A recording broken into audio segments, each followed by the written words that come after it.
안녕하세요, 봉쌤입니다. 자, 오늘은 수학 통계함수 두 번째 시간으로 강의를 해보도록 하겠습니다. 자, 그럼 출발하겠습니다. 자, 우리 저번 시간에 배웠던 내용이 어떤 거였어요? 이런 여러 가지들을 배웠죠. 그 중에 가장 핵심적인 함수가 아마 서미프스 이런 단일 조건과 복수 조건의 어떤 조건 처리 함수들이 가장 하이라이트였던 것 같습니다. 자, 오늘 내용의 핵심은 바로 랭크 함수가 시작 함수인데요. 자, 랭크 함수를 또 배워보도록 하죠. 자, 그러면 여기에 하나 만들어 놓은 게 있죠. 이걸 가지고 한번 얘기를 다시 해보도록 하겠습니다. 자, 우리가 순위를 구합니다. 엑셀의 점수를 가지고 순위를 구하고자 해요. 자, 그러면은 rank 랭크 순위를 구하겠다. 첫 번째 인수는 기준값을 넣어줘야 됩니다.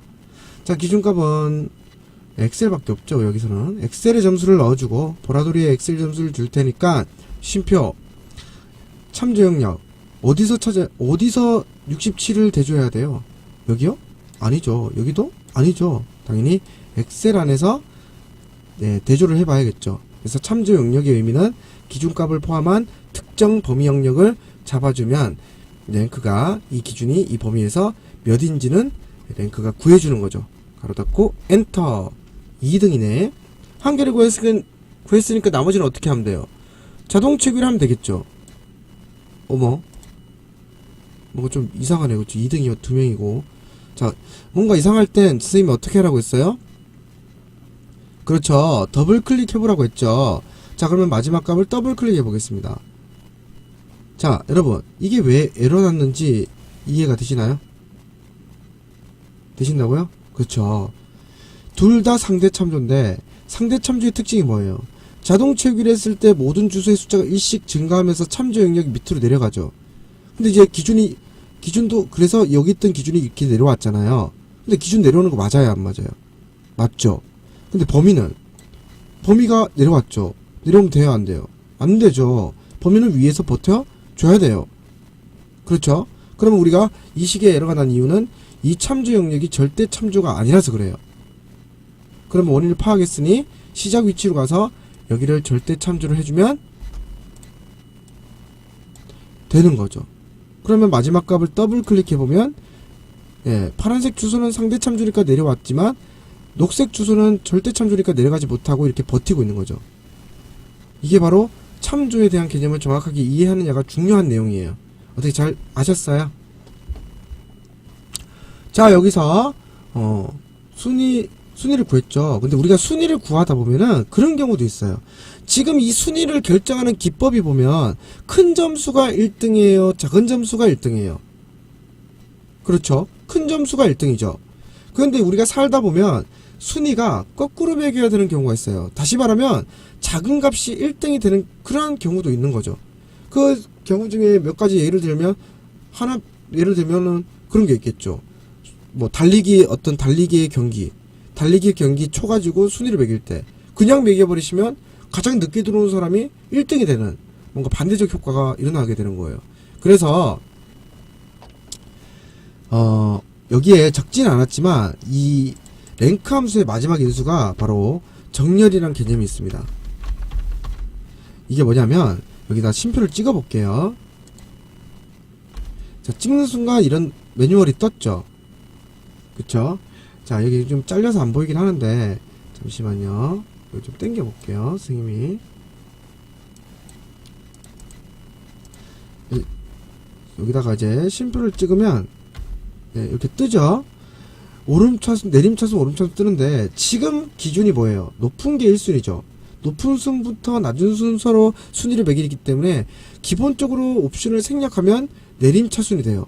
그래서 0을 쓰거나 생략을 하면 순위 결정법이 내림차순으로 되는데 반대로 매길 때는 오름차순으로 하시면 돼요. 다시 말하면 오름차순은 작은 숫자가 1등이 되는 작은 순부터 큰 순으로 순위를 1순위로 매기는 게 바로 여기 되겠습니다. 그럼 이걸 더블 클릭해서 엔터를 치면 꼴등이 1등이 되고 1등이 꼴등이 되는 반대적 효과를 낼 수 있게 되는 거죠. 어떻게? 랭크 함수의 마지막 인수인 정렬의 개념 이해하셨나요? 네, 좋아요.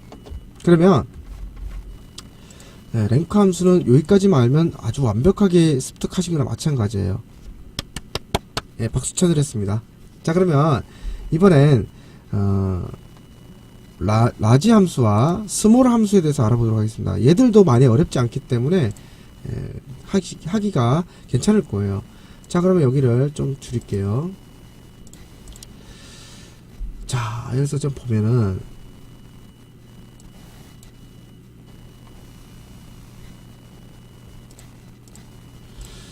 자, 여기서 1등의 점수와 2등의 점수와 3등의 점수를 구하고자 해요. 자, 그러면 1등의 점수란 건 뭐예요? 최고 점수를 구하는 거죠. 그러면 최고 하면 우리가 떠오르는 함수가 뭐예요? 맥스라는 함수가 있죠. 하지만 여기는 1등만 구하는 게 아니라 2, 3등도 구해야 되기 때문에 이럴 때 적절한 건 라지 함수가 적절해요. 그러면 는 large 가로 열고, 자, array, 다시 말하면 영역, 구할 범위, 엑셀 점수에서 쉼표 몇 등? 1등, 1등 이렇게 쓰면 되는 거죠. 그러면 1번째로 큰 값을 우리에게 돌려주는 거예요. 어떻게 사용법 아시겠어요? 근데 이제 한 개를 구했으니까 나머지 뭐 하면 돼요? 채우면 되죠. 근데 뭔가 이상하죠? 이거 왜 이러죠? 마찬가지예요.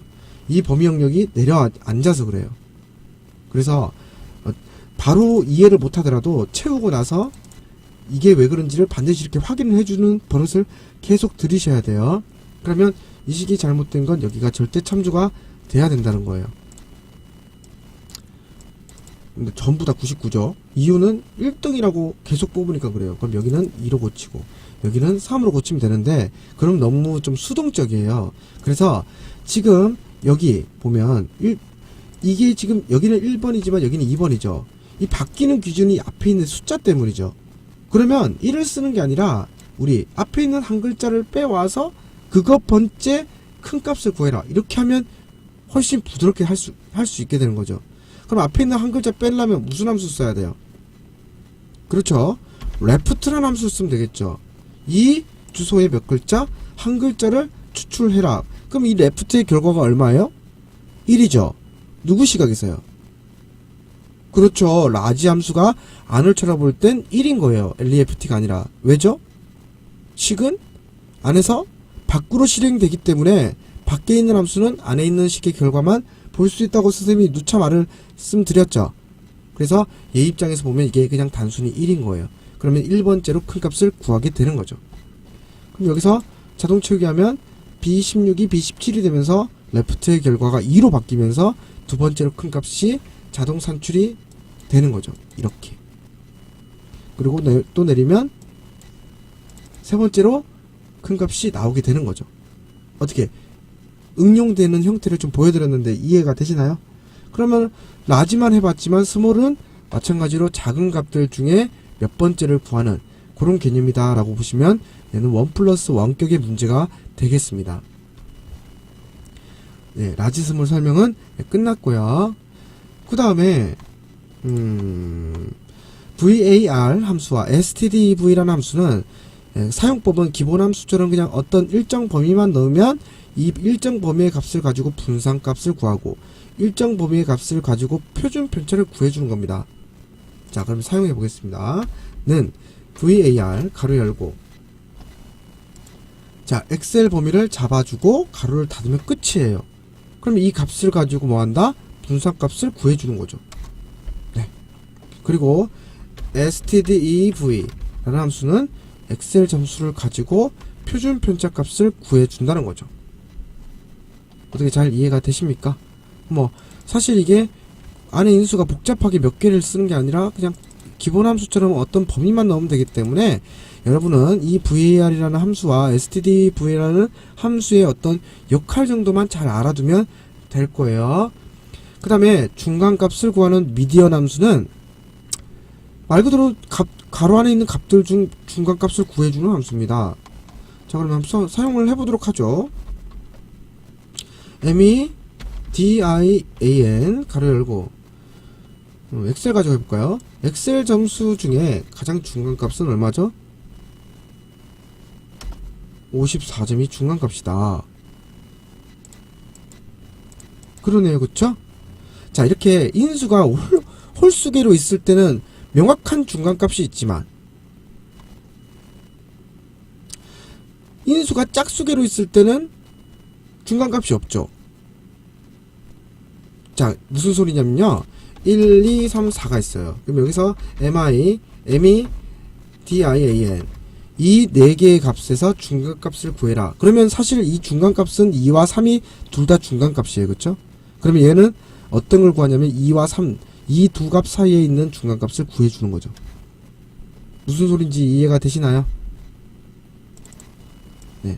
그래서 미디어는 인수가 홀수계일 때는 거기에 정확한 중간값을 주지만 짝수계일 때는 네, 그 중간에 있는 두 값 중에 사이의 값을 구해준다. 이렇게 기능을 익혀두시면 좋을 것 같습니다.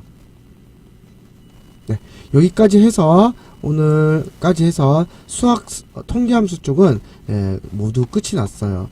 자, 모두 고생하셨고 다음 시간에는 재무함수를 가지고 다시 찾아뵙도록 하겠습니다.